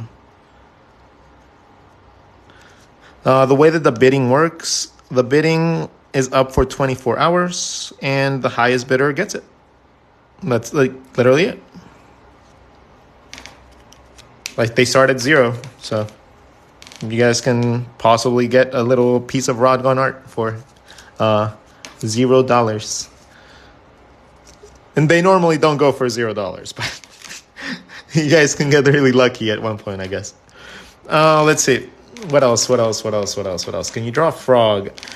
Let's see. Let's draw a frog. You asked this quite a bit of times, so let's draw a frog. How do you draw a frog? The only frogs that I know how to draw are Pac-Man frogs because they're fat and they're like always in the ground and they have the little arms and they have like a really big mouth. Yeah.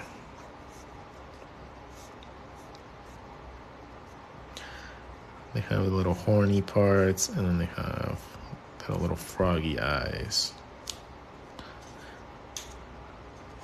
Yeah, but that's like the only type of frogs that I know how to draw.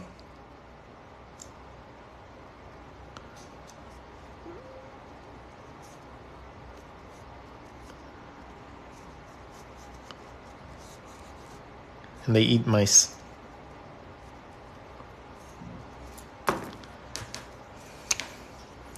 And they have like really cool patterns and stuff.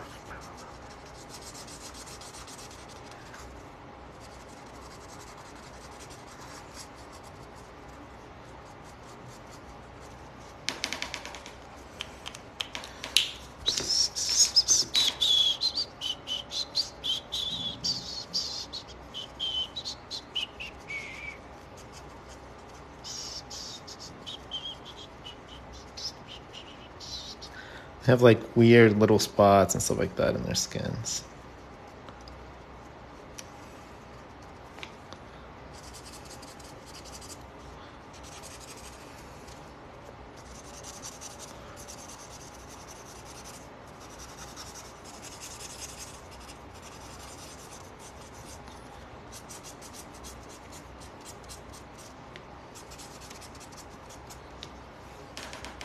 How long did it take you to learn your style? I mean, my style and your style is just a refinement of your foundations, right? So what you spend your time learning how to do as your foundational work is what translates into your style. So the things that you understand tend to be the things you draw the most. Things that you understand how to draw tend to be the things you're more comfortable with. So you have to actively try to learn new things and improve the things you do how to know already. So it's just like an evolving thing. Like it didn't take me a certain amount of time to find my style. My style is just permanently evolving, just like yours is as well. How do tips to improve faster? Yeah, absolutely. If you want to improve faster and you want to do it really, really quickly, I can give you the best advice that's not going to be easy. But I'm going to give you the easiest advice that's going to be, like easy to follow, I guess.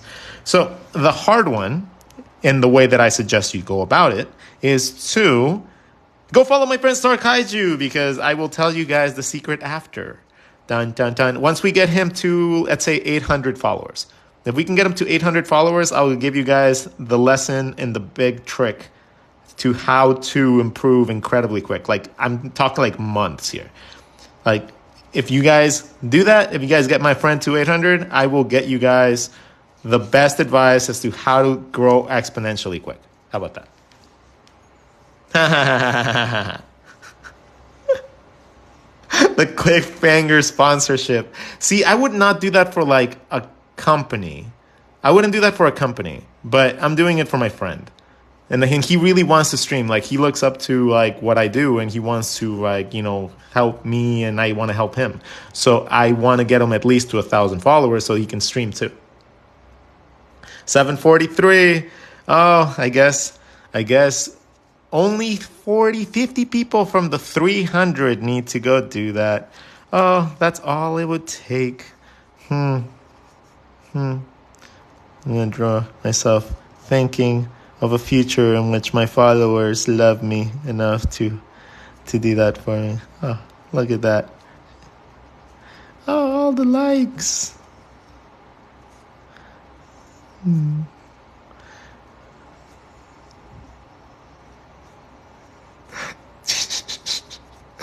Jeff Goldblum status.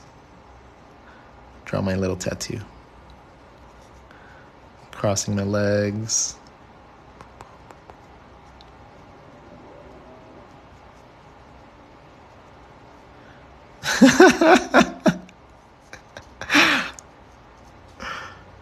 We are your loyal soldiers, and my art is ready to take the world one piece at a time. Okay, so you guys are going to laugh, and you guys are probably going to die hysterically laughing, right? So you guys want to know what my career counselors told me I was going to be when I was growing up? So they make you take these like assessment tests. His stars are good. Yeah, his stars are good. So if like my career counselor, after taking the assessment test and everything that you're supposed to take to find out what you should like ideally follow, it wasn't to be an artist, by the way. Let me give you a cliffhanger there. No, they told me that I was supposed to be a religious leader. Like, they were like, oh, you have all the tendencies of a religious leader. And I was like, I'm atheist. What? And then the lady straight up goes, well, you could start a cult.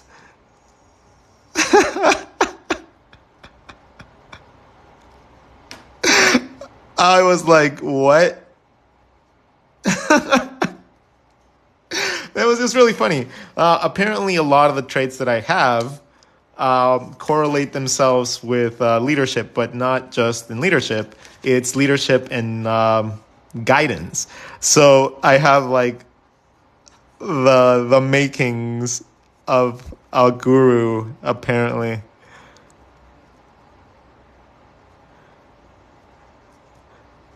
So I have to proceed through life with caution as to not deviate people from their own paths. But apparently, yeah, like ever since high school, that's been the case. I decided to use that, like, to be able to get audiences wherever I need the audiences to be. And so either be like to speak up about a problem, or like in some way or another, I'm always a very vocal human being, right? So yeah, it's just teaching people has just brought me so much joy.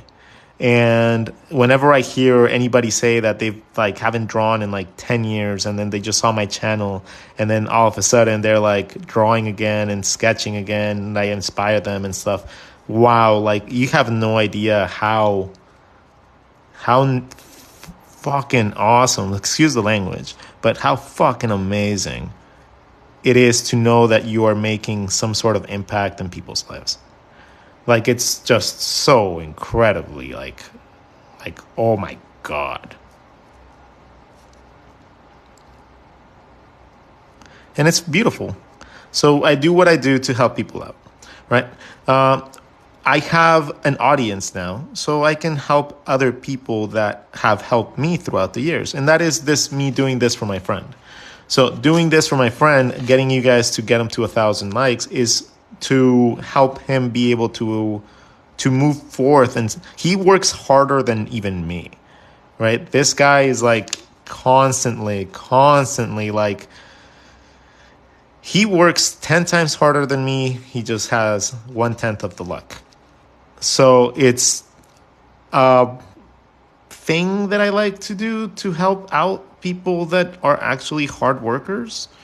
And, you know, I think I'm going to implement that into my just regular schedule of helping people out.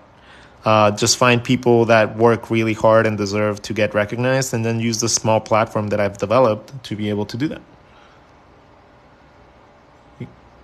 This little guy reminds little homies. Yeah, I remember the homies. But yeah, like I was supposed to be a religious leader. Yay. I decided to become an art teacher. Woohoo!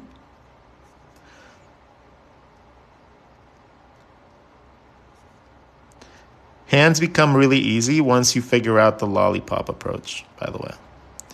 Once you figure out that lollipop approach, your fingers are so incredibly easy.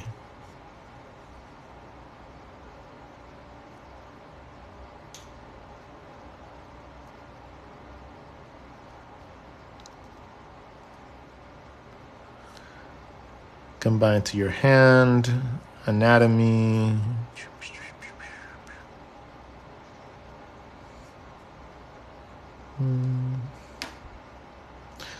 Can we do a desk reveal?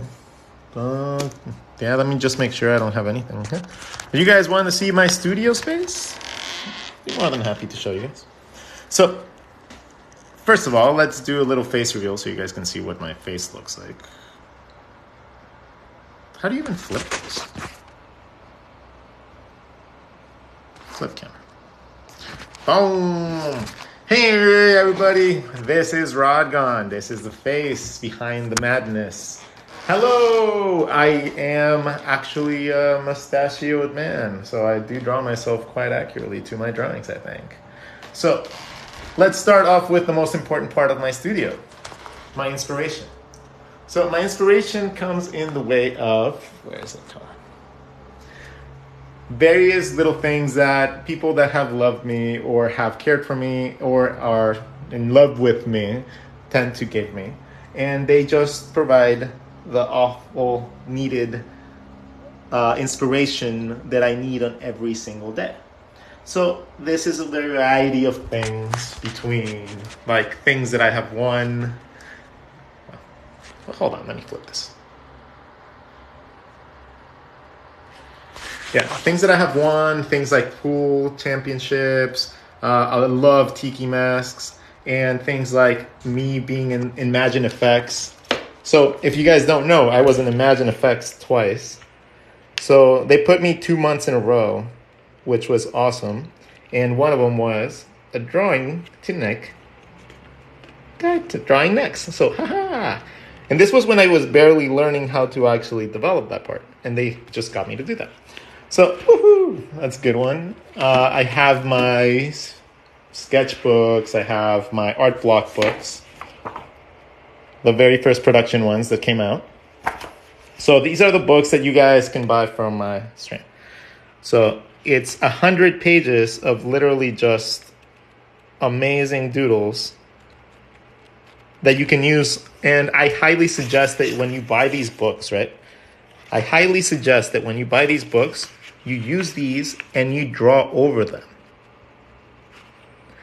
I want you to go in and measure these things and use these to draw over them so you can trace and figure out how I draw these things, right? The reason that I do these books is so you guys have a material to play with. Like if you ever want to wonder how you draw this guy, right?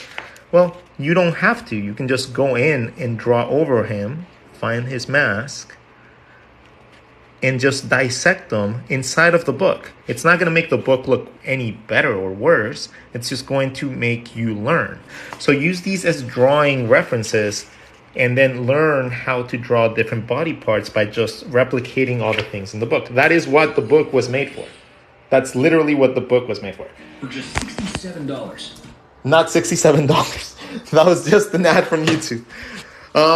Let's see, what other things inspire me? My sketchbooks. This book is amazing if you guys have never seen this. So this one is from Serge Birault, and he is just so good. You guys should go follow him too. I'm breaking everything.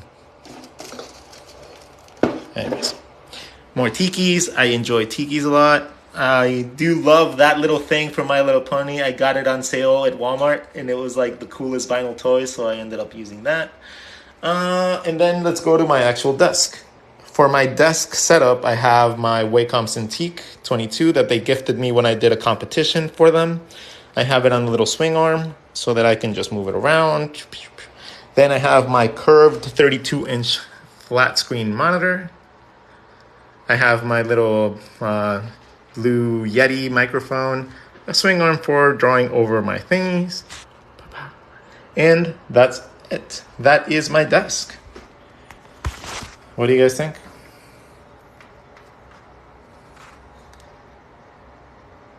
Can you show the lollipop? I think the website in his bio that takes you to his product on Amazon. Yeah, the bio in my links takes you to that. Let's plug this baby in again. So the books, I have them in two different tiers. If you want to get them if you want to get a printed book, I believe they're $35. But if you guys get them as an ebook, you guys can get like the whole bundle, like 3 books or something in a bundle for $24. So it really depends on what you use it for, right? If you're going to be using it to open up and Procreate and redraw over stuff and use them as reference, just visual guide, then just get the ebook. You don't need to get a printed one. But if you're going to want to use it as a learning tool to like draw over and like just sketch over with tracing paper and stuff like that, then I would suggest you get the printed versions of them. There's also Pinups that doesn't have a printed version yet, but it's like a bunch of really sexy ladies. That one is only as an ebook for now. It'll be released as a printed version soon with extra pages and stuff like that. I wanted it to be another 100-page book, so I just needed to draw more pinups to be able to get to that 100-page. Right now it's 60 as the ebook, and it's still a pretty big book, but I want it to be bigger.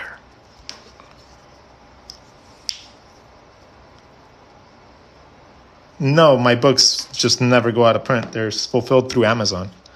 So if you're looking for exclusivity, you're better off actually just buying some of my original artwork. Because that is literally a one-off thing. Like if you're looking for exclusivity, go find my original artwork, like the little post-its or the little commissions that I post online. If you're looking for something that just has like a representation of my artwork, my books are an amazing value. What do you work as? You're looking at it. I teach. I teach and I do freelance artwork. So I'm constantly just doing something.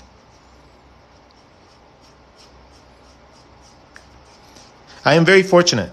I'm very fortunate that thanks to what I have done over the last several years, I have people coming to me for work, right? So I don't have to search for work anymore. that is something that has facilitated a lot of things for me. But I do prefer to just take on any sort of teaching things because I want to become a teacher. I don't have the credentials. I don't have the actual paperwork that says I'm a teacher, but I've been a teacher for 7 years. So some people tell me I'm a good teacher.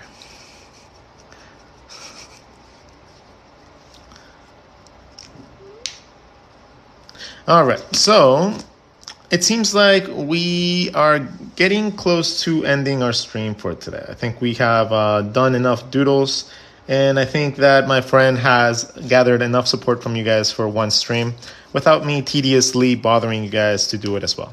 So thank you so much for both liking my lessons, for helping me get to the 200,000, and for helping my friend Star Kaiju get closer to his dream of being able to stream. So I appreciate every single one of you guys that took the time to actually help me. Thank you for all the cool suggestions. Thank you for all the doodles that will be posted as little, a lot of these are going to be posted as little cute, one-off pieces in my Instagram. So if you guys want to actually get a piece of artwork from me, that's going to be the best case scenario. Not all of these will. Not all of them are cool, but some of them are cool. Like this one I really like, and the little panda. So these two will probably be going up. You guys have a wonderful day. And at the end of every stream, we say the same 4 things. Can you guys let me know what they are? I want you guys to go out into the world today. And I want you guys to go love a little. I want you guys to go have a little full heart of joy with your soul being super happy. I want you guys to go outside, and I want you guys to go live a little. That involves going out there and actually living your life. Go enjoy some plants and draw them. Go look at some clouds and make shit up from them. Make something out of something with something that didn't exist before. How about that? Go live your life a little bit and do that. Then I want you guys to go laugh a little bit. I want you guys to laugh a little. Because life is not worth it if you don't get to laugh at least once in a while. And I want you guys to do what's best for you and go out there and draw a lot. Have a wonderful day, everybody.